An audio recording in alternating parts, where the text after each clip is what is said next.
Welcome back, everyone, for another episode of Talk 122 with your superintendent. I am Dr. Terrell Yarbrough. I'm really excited for this episode. I never thought that, I'm a big sports guy. Obviously everyone who knows me knows I love Kobe, I love the Lakers, love basketball, which is why I got a little sore foot here because I just can't give it up, right? But just living in Milwaukee, I never knew like how popular bowling was, right? And so coming to Harlem and just hearing about the history, whether it was the girls bowling team or the boys bowling team, and the success, not only that the bowling teams had, and let's just say lack of better terms, but just in that arena, but also outside of bowling, right? Like just the kids who have come through the program that I've had the chance to talk with and interact with, and you're one of them, just so humble and just so proud of just Harlem, right? And so how I want to start off this podcast with you, and first of all, thank you for being a guest here, is to kind of tell the audience who you are a little bit, your background, and then start off with what got you into bowling, right? So if you can start with that. Well, I'm Jermarrion Simmons. I'm a senior here at Harlem High School.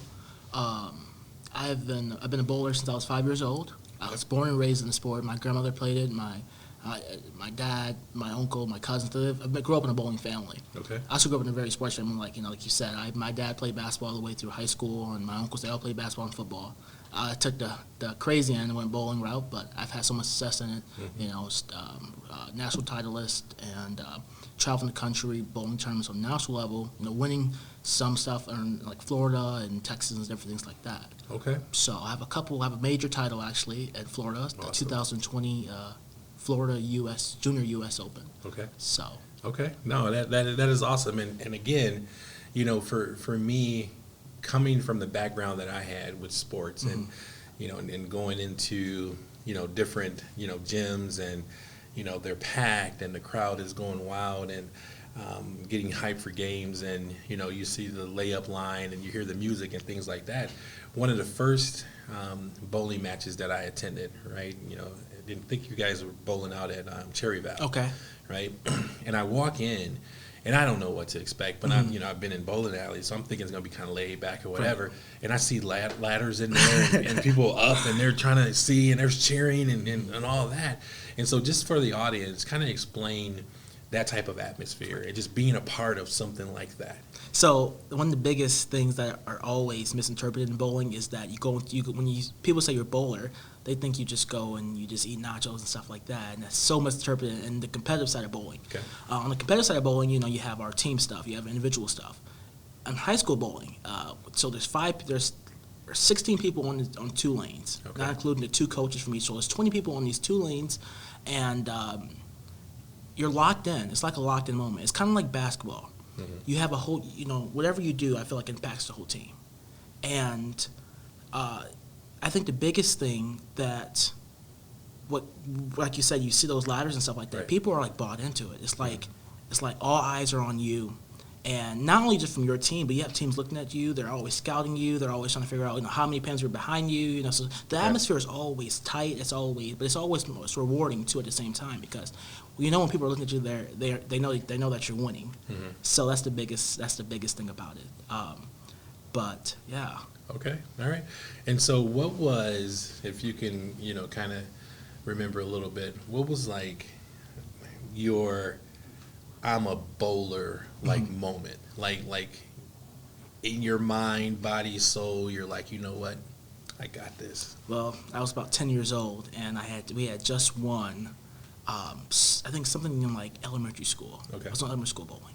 And I remember I threw a strike. What elementary school you went to? I went to Ellis. Okay. I went to Ellis. Okay. And that was really one of those wake up calls for me. Like, man, I'm kind of good at this thing. Okay. That this is who I am. So it took me about 5 years after I started bowling to realize that this is something that I really do enjoy. I'm gonna do this on the next level. So I started doing competitive bowling about 10 or 11 years old. Okay. And ever since then, I've been doing that on the competitive level. Gotcha. So what advice would you give someone?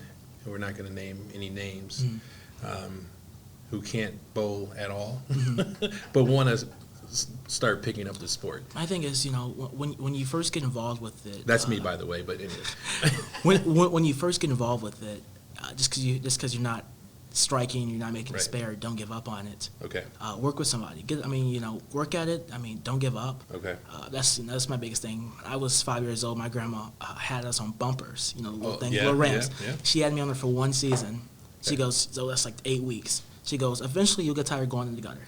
She goes, so after that, she took me off bumpers, and I was going in the gutter. She said, you'll get tired going in the gutter eventually. So I just kept going. I kept going practicing, and I just never gave up. That's the biggest thing. So some of the advice that I got years ago, and every time I kind of just go and just mess around with it, they told me to make sure I bowl it right down the middle. Is that true? So it all depends, really. It all depends. Like, some people have strong wrists, so they're able to get the little flick on it, get it around a little bit, so the ball turns a little bit. And some people are a little weaker around the wrist, so they get it straight. Straight down the middle is fine. If you don't, go 2 fingers and kind of like spin it down the lane too. Because I've seen bowlers on TV, and they got the little spin. Because I want to do that. Right. So I can't start out like that, right? It's all in the bowling ball too. Okay. What kind of bowling ball you have in your hand at the time? What kind of oil conditions you're bowling on that day? So is there a Nike ball? Is there? You can design bowling balls. You can design a bowling ball. So I can get a Laker ball. You could. All right. You could. I think it's called Visiball, and they design it whatever you want for them. Wow. So. See, I'm learning a lot with this. And so before I let you go, I want you to talk about 2 things. So one, what does the history, like for you being a Harlem bowler, right?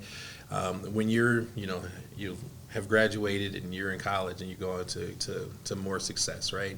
But what does it mean, though, for you to leave a legacy and be part of the legacy of a Harlem bowler? What does that mean to you? Well, I've got to say, ever since we moved in district 4 years ago, wearing that jersey every Saturday or every Monday and Wednesday for a meet. Okay.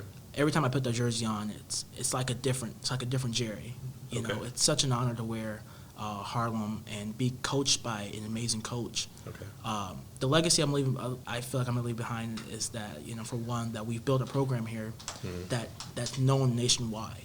Okay. And knowing that I was a part of a team that that has been multiple state runner-ups, that has won a national title, that has won conference, that has done all these amazing things in my 4 years here. Not many people can say that they've done what I've done on the high school level. Okay. So I'm always blessed. I'm always really acknowledging how the opportunities I've had, and I don't take them for granted. That's the biggest thing. Good. And so 5 years from now, when we hear your name, right, what are you going to be doing? I'm hopefully going to be a state legislator by that time. Okay. Maybe bowling part-time. So continuing to give back to the sport that gave me so much. Okay. So no education in there at all? Oh yeah, I'm gonna go. Hopefully I'll be in college. Will be in college at that time. All right. The goal is to be a legislator in the next 5 years too. Next 5 years. So all right. Well, thanks for being a part of the podcast. It was a pleasure having you on. Now, I'm going to take you through this. You're a bowler, though. Right. But you did say your family had a little bit of basketball. Yeah. So we're going to have you step up and take a shot there on the ESPN goal. Right here? Let's see what you can do. You can do whatever trick you got. Oh. It was close, though. It was close. Let's see. One more time. Your competitive fire is coming out. Well, you're going to try it again. I can see it in your eyes. There you go. That's good. Well, but again, so thanks much, for being sir. on. I appreciate it. Thank you. Right? Good luck. You, sir.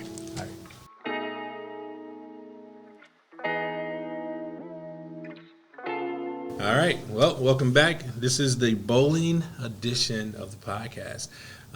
I appreciate both of you being on and talking a little bit, or giving the audience a little bit about how you feel, being a part of, the bowling team, one, and then two, being part of a proud tradition. And like the first guest, when I was talking to him about it, for me, I never knew how popular bowling was, right? And I never knew how exciting it could be. And so just being here at Harlem, I got to experience that and see that. So what I first want you to do, though, for the audience that don't know you, I'm sure a lot of people do know you, just, give them your name and your year. Okay. I'm Haille Kerr, and I'm a senior. Braden Schuld, and I'm a senior. Okay. So, and this is for both of you, and you can answer it one at a time. When did you fall in love with bowling? Well, I've been bowling since I was 4. Okay, wow. So, and bowling's always been in my family. So now, did you start out with the curve, or did you go straight down the middle, or how did you get the bumpers? Yeah, I Talk had about the that a little bit. bumpers and Okay. the ramp to push the ball down. Okay. When did you move away from the bumpers?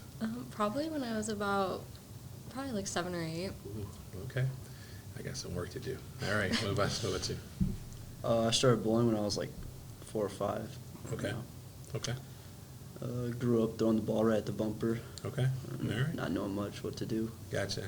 So, when you think about the history of Harlem bowling, right, and being a part of it, well, first on the outside looking in, before you got to high school and you made the bowling team, what was your thoughts about just Harlem bowling in general when you were younger, kind of thinking about it?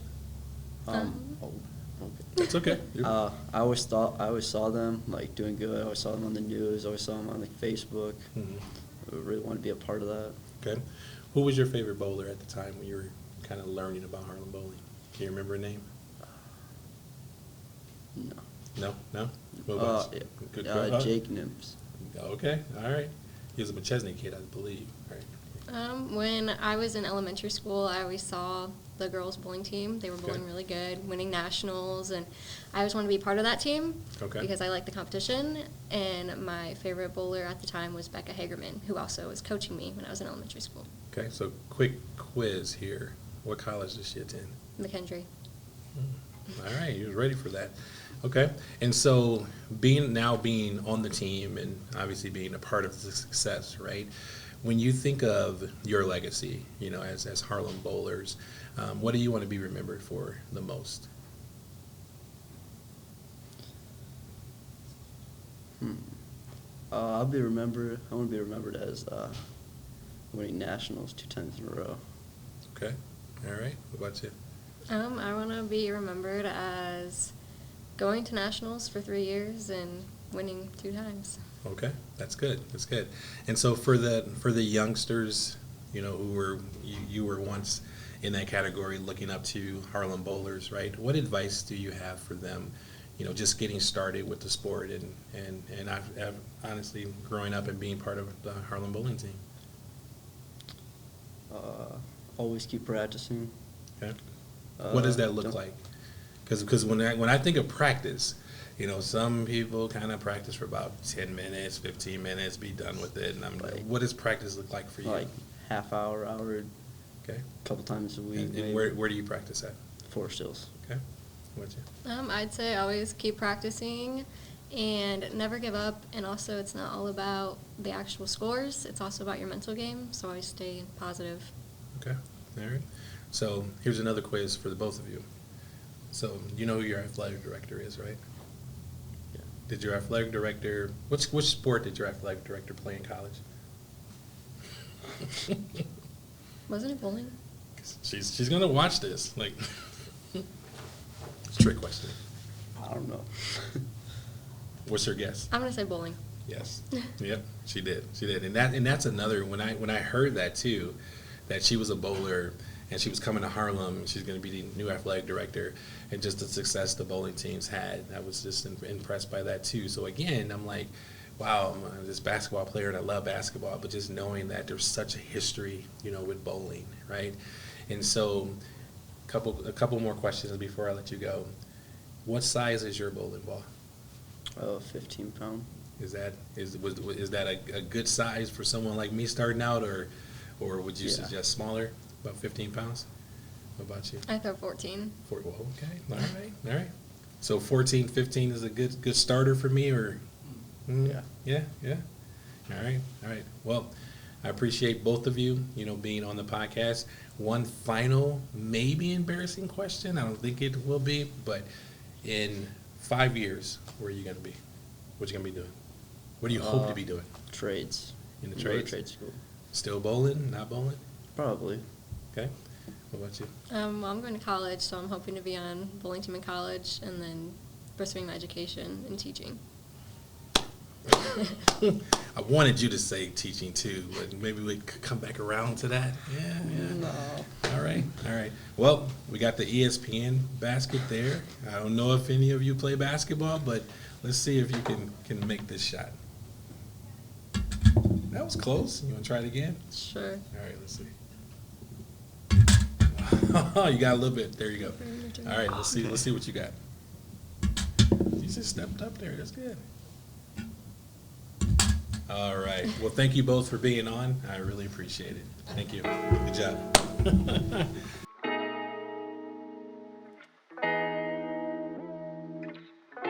Welcome back to the Harlem episode for the tradition of bowling. I appreciate both of you being on. For the audience who don't know who you are, can you give your name and your role here at Harlem? Yeah, Nick Whitmire, head boys bowling coach. Jim Heathscott, head girls bowling coach. Okay. All right. So when we talk about the history of Harlem bowling, right, obviously there's been a ton of success, right? And so when you think about your roles in that and the number of kids that you've had the opportunity to coach, just give the audience a little bit about where you know what the importance of that means to the two of you. I'm going to grab this one because there's a little history here. Okay. I said that kind of as we were sitting down. I think we can probably pivot all the way back to our youth and what we were doing as kids, and then what our parents instilled within us, because both of us come from families that traditionally bowled, and Okay. we can relate back to our fathers who were coaches. They were Okay. both coaches through the youth programs at Forest Hills Lanes, or right here locally, and Right. I think So you're not father and son. no, we're not. We're not. Okay. All right. That was just a little rumor that I heard. Our parents, our fathers were both friends Okay. and ran the youth program at Forest Hills. That's awesome. Back when he was, elementary school, middle school, Okay. I was just starting to become a coach. Okay. All right. So I coached for my dad and his dad at Okay. Forest Hills in the youth program. Gotcha.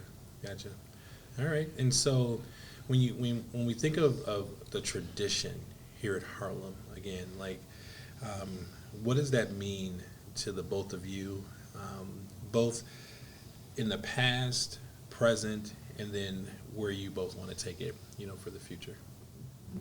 Everything that I've always wanted to do is just see improvement in every kid that comes into the program, whether they're JV 1, 2, 3, or varsity. Okay. Yeah, winning's fun, but I mean, if you're not improving each person or each child that comes into the program, you're not getting better for the next season. So I mean, at the end of the year, we always look at, okay, what did we improve on this person? What did we improve on that one? And we try to come up with a plan for the next season every time. I mean, because my success to me is improvement in each kid. Okay. I mean, yeah, we've had a lot of success winning, but if you only win with the 5 that you have on that team, what do you got the next year? Okay. So, I mean, to me, it's improvement from the top down. Okay. So when you say that, and thank you for that, because I'm thinking about getting into bowling at some point. Just don't know when that's going to be, but at some point, because I can't play basketball forever. When you start, like you take a student or an athlete who's starting, what's a good starting score? I don't even know that there is a good starting Okay. score. It's all about ability. It's all about I mean, ability. I've had girls walk in with house shoes and a house ball. And by her sophomore year, she was on my varsity team Okay. because she showed the ability to do it. And, I walked up to her mom, I'm not going to mention names, and she goes, "So what do you think?" I said, "Well, are we buying her equipment?" And she was, Okay. "Well, when she makes the team," I said, "So when are we buying it?" Okay. And the mom still didn't get it. I mean, Right. and that girl ended up winning a state championship with us. Wow. Yeah, I mean, it comes down to the want and the will to improve. Okay. That's a big part of it. One of the things with our history and tradition is our middle school program is fairly large, and so we have a success rate that comes from that in numbers, so that helps us as well. And then, like I said, the youth programs in our area help us because kids are bowling at a young age. We're fortunate enough to have 5 bowling centers within a 12-mile radius or thereabouts, and that definitely plays into the game. But they still got to show out, come out, show that they want to change, show that they Okay. want to improve, and take that and put the effort in. And that's with a tradition of winning. Mhm. You get that kind of mentality and attitude because, Gotcha. as I think some of the kids that you had on have said, they seen it early, and they Right. seen the winning and they seen the tradition and wanted to be a part of it. And so, yeah, some of them don't start quite as early as others, but if they want it, Okay. then they should have a chance to get there. I'm glad he mentioned effort, because that's the message that I'm always given. I don't care if we're stretching. Give me effort. Mm-hmm. You want to participate? Give me effort. Because I feel like you compete the way you practice. So I want effort every day, no matter what we're doing. And I've actually had kids ask me, well, why aren't I participating? I said, well, when we were stretching, what were you doing? Okay. And they're like, well, I was stretching. I was like, no, you didn't give me any effort. Mm-hmm. And I said, I've always stressed, give me effort every time, no matter what we're doing. And if they give me that effort, they get their opportunities. Okay. So and I'm glad you brought that up too, because I have in my mind what a basketball practice would look like, right? What does a bowling practice look like for the audience? Like, how does that look? Well, first thing for me, we don't keep score. Okay. All right, and that's probably the biggest surprise to most people when they start hearing about our practices. There's zero reason for me to see if a kid can shoot, say, 220 or whatever. Okay. We'd have the knowledge and to know what their ability and what they're capable of. We got to work on something else, and sometimes just throwing shots, and it's just throwing shots over and over again. Other days it's pressure situation shots, things like that, just mimicking some things out. But the not keeping score I've been doing that for 10 years now, thereabouts, and since that changed and I quit keeping score in practices, it's completely made, even those days when we just threw shots, it made them so much more valuable. Because it wasn't just about how high can I score. Right. It was how can I do this or that or one thing at a time, rather than just because it comes back to bowling being an individual sport with a team outcome. Okay. Yeah. And so if you take practices in that same mentality of I'm just bowling a score, it really makes it difficult to try to impound or get it into their head that we're still here for a team outcome.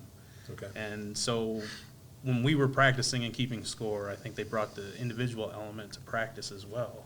And now I've eliminated that, and he's pretty much done that at all times as well. Yeah, I can't remember the last time we've kept score in a practice. I've actually had kids go, when are we going to keep score again? Well, what's your schedule show our next match is? That's when we'll keep score. Okay. Because practice, I mean, you have to practice with a purpose. And I tell them that all the time, even when they're practicing on their own. If you're just going out there to keep score, that's really not a purpose. Right. I know you can throw strikes. I know you can pick up spares. But which one are you missing? Work on that one. Okay. And then when you come back, you're not missing that one anymore because you worked on it and you practiced with a purpose. Okay. I mean, you brought up basketball. I mean, it's the same as basketball. If there's a skill that you're slacking in, that's the one you need to be practicing, right? And then if you're not, well, you're not getting any better for the next game. Okay. So, I mean, bowling is the same way. I mean, bowling's 95% mental. If you can keep your head and stay focused, you can bowl. So if I showed up to one of your practices, I don't know if you would give me the opportunity to bowl or not, and I bowled and I just hit one or two pins down, what kind of reaction you think I'd get from the kids? Oh, they'd laugh. They'll laugh. They'd have fun Yeah. with it. Yeah. Well, I'm not gonna do that. I thought I would show up and just do it, but okay, all right, cool. So between the two of you, how many years of coaching do you both have at Harlem? Oh, man. There we go. I can tell you this will be my 24th year. Okay, lots of So history. we're Yeah. 18, and I was gone for 4, so 14 years in, Okay. with a 4-year stint in the middle where I wasn't Okay. there. Okay. So we have one of the bowlers that was on who wants to have a career in politics and things of that nature. So I'm gonna give you a question. I'm gonna see if I'm gonna get a political answer or not. In all the years that you have coached bowling, you've seen a ton of kids come through your program. Who's your favorite? I don't have one. Every single one of them. Yeah. That's Every single one of them. Both of them was good answers. No, that's cool. And so the last, hopefully embarrassing question I have for the two of you, because I got Rocky in my mind when Rocky faced Creed behind closed doors, and they just duked it out. I still don't know who won because I don't believe what they said in Creed. So have you both battled each other, and then who won? What do you mean by us battling each other? You bowled against each other. Oh, many times. Actually, we were doubles partners for a long time Okay. here in Rockford. Okay. And then we bowled leagues. Okay. And honestly, we bowled in a character league or whatever. It's just a mixed league, whatever. And I can tell you that our scores improved dramatically when we bowled each other Okay. rather than any other night. Okay. So it's just, Let's bowl into your competition. yeah. So, I can't say there's a winner, though. Yeah, I can't say there's a winner. I don't- I mean, I will tell him I'll beat him. Yeah, I would tell them the same thing every time, but So I may be hearing like a fundraising type opportunity where we can have a match, between the two of you. I think the bowling team can kind of put it on, and then we'll see. You never know. You never know. All right. Let's do that. Yeah. See, I mean, He's getting older, so I got an opportunity here, I think. all right. So last question for the both of you, and if you want to look into the camera, you can. What advice would you give to young kid who might be watching this, and they aspire to one day be a part of the bowling program? What advice would you give to them? Head up, focus forward. Never worry about what already happened. Only focus on what you can change, and have that effort. We said it once or a couple times. Put in the effort and the time, and you're there. you have control over one shot. It's always the next one. So if you're worried about the last one, your next one's not going to be any good either. Wow, that's good. And that just made me think of. I know I told you last question, but that just made me think of something. So, first, has there ever been a moment where you've been in a match and you just thought, you know what, we're gonna lose this, but you came back and won? Do you have a memory of that? Yeah, Paint the picture for I the got a audience. few of them. Probably, I can't even count on my fingers how many times that's probably happened. Because one of the things that we have instilled within our program and our kids is we're not giving up. Okay. We didn't come here to give up. I say every day when we walk into the bowling center, we're either going to learn something or win. And hopefully we learn something and win. But Okay. we are going to learn something today, that's for sure. Okay. I have a good one, and it's because of him. He painted my hair orange one year. Really? Yep. We were Do at the current team know that? Because they're about to. I don't know. I mean, we were at the state tournament down in O'Fallon, and we were done. And these guys were up all happy, spray painting their hair orange and whatever. And they're like, "You're next." I'm like, "Why? We're going home in like 3 games." Okay. And I said, "I tell you what, you guys make the next cut. I'll let you do it right in the middle of the bowling alley." Well, I went out. They did it right in the middle of the bowling alley, and the next day we won the state tournament. Wow. And we had no chance to make the cut, and somehow his Gotcha. team pulled it out. Gotcha. That's awesome. I like that story. So I tell you what, if both teams win the state tournament this year, I'll paint my hair orange. All right. All guys right, heard it. you heard that, right? And if it's on camera, I'll do it. I don't know how long I'll wear it. But I'll paint my hair orange. Well, I appreciate both of you stopping by. Again, it's a huge honor, huge tradition, within Harlem. And so I'm glad that you're able to give some wisdom to some kids who are definitely thinking about it and on the cusp of being Harlem bowlers. So we do have the ESPN goal here. If one of you or both of you want to take a shot at this. I was going to say, when you go to the athletic department down that hallway, there's a picture of me with my hair painted orange in that cabinet. So I'll know what it looks like and I get myself into. All right, let's take a shot. Let's see what you got. Ooh. I heard you guys say dreads. I couldn't let him. Yeah. I think you gave me a chance. I'm What was going that? again, though. Let's see. Oh, boy. Look at that. First time. Oh, see, now I can't even do it. I can see who's the competitive one here. You're gonna go again. You're both competitive. I see it. There we go. I'm not All going right. again. All right. Well, again, 3 times. I appreciate both of you being on. It's an honor. Thank you. So Thank you. So thank you again, everyone, for tuning in. To Talk 122 with your superintendent, Dr. Terrell Yarbrough. It's been a pleasure to have the bowling team on and to talk a little bit about some history that you may or may not have known about. But as you could tell, bowling is a sport that's pretty competitive, and you got to practice and all those things if you want to be good at it. And so I learned a lot, and hopefully one day you'll see my hair orange. So until the next time, I am Harlem, you are Harlem, we are Harlem. Thank you, everyone.